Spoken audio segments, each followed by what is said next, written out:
Toy Spot, we are having a look at the DC Collectibles Justice League Gods and Monsters figure number 1, Batman.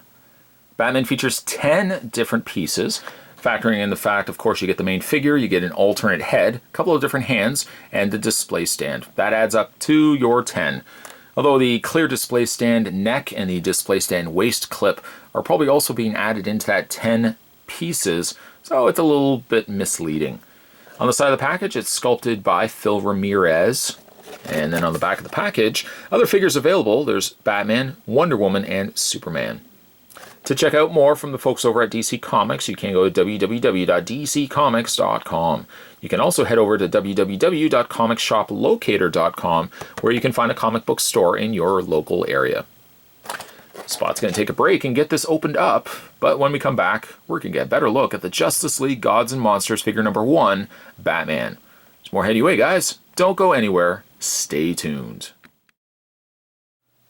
Batman, much like Superman, comes with the same character turnaround from Gods and Monsters. Also showing the alternate head, which I'll touch base on when we get to that on the figure. Same adjustable neck. Same adjustable waist clip. Nothing really new there other than what the print is on the base.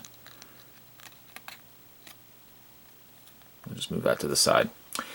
I would actually need the display stand for Batman. I seem to have a tough time getting him to properly stand. Superman didn't have so much this issue. Batman, on the other hand, can be a little problematic to display. He's still got the issue with the very, very small feet, which carries over to all the figures in this line. And really, also carries over to all the same figures in the animated series line too. I've also got, unfortunately, a bit of a loose leg on Batman. Let's have a look at the figure.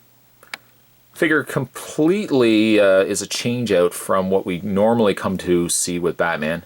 In fact, the only thing that really looks Batman on him is the ears. And even then, it's not so much even bat ears, it's almost more like Wolverine than anything else. And he's got goggles on the front. He has a very futuristic look to him. In fact, he kind of bears some striking resemblance to Superman from the Batman Beyond Justice League. Same sort of design. It screams that same sort of design, other than, of course, Superman had the S on the front. It's not quite white. It's more of a light gray, which also carries over to his wrists, which also carries over to these little line marks on his legs. Other than that, though, the figure is all black. Facially, his face sculpt, there's not much to be said for it.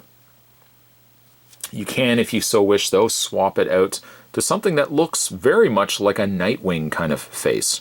Except for the receding line on the back there where his hair is, it looks very much like Nightwing. You can go ahead and take his head off. We just pop it off the ball socket, which can be a little hard. There we go. And we want to replace it with the alternate head. Now, as I'm trying to put some pressure on it to get it in place, because it's a very difficult ball joint. I actually had problems getting this on. There we go. I had problems getting this on at the beginning of the review, too. It's a good face sculpt. A little on the light side. In fact, by comparisons, let's reach off camera to the Superman that we had a look at. Superman, I think, is a more healthier looking coloring, although Batman is lighter and paler in complexion in the animated series. I really would say if you haven't had a chance to watch the animated shorts of Gods and Monsters, do check it out. It's very different as an Elseworlds tale to the DC superheroes. But you can see how they complement each other well, but they also bring their own thing to the table. They are very different in design. Superman much broader, as he should be. Batman, I think, on the other hand, he's a little on the smaller side. Though still muscular, he's a little on the smaller side.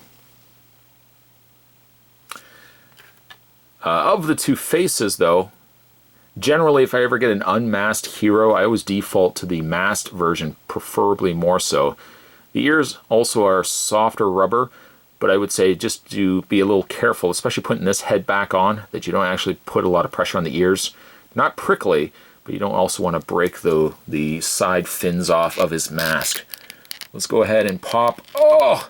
Again, it's one of the more difficult ball joints. In fact, it's one of the more difficult ball joints I've had on any figure in these reviews. This Batman just can be a little more difficult. This head I always find is easier to change out than the other head. He also has a couple of other hands too, which again kind of goes back to my original point when we looked at don't know if it was Superman, maybe it wasn't Superman, but I've mentioned this in other reviews too.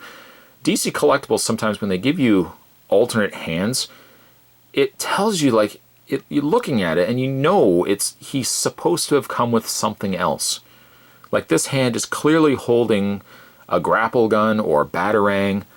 This other hand looks again like he's supposed to be holding something, but he doesn't come with any other accessories.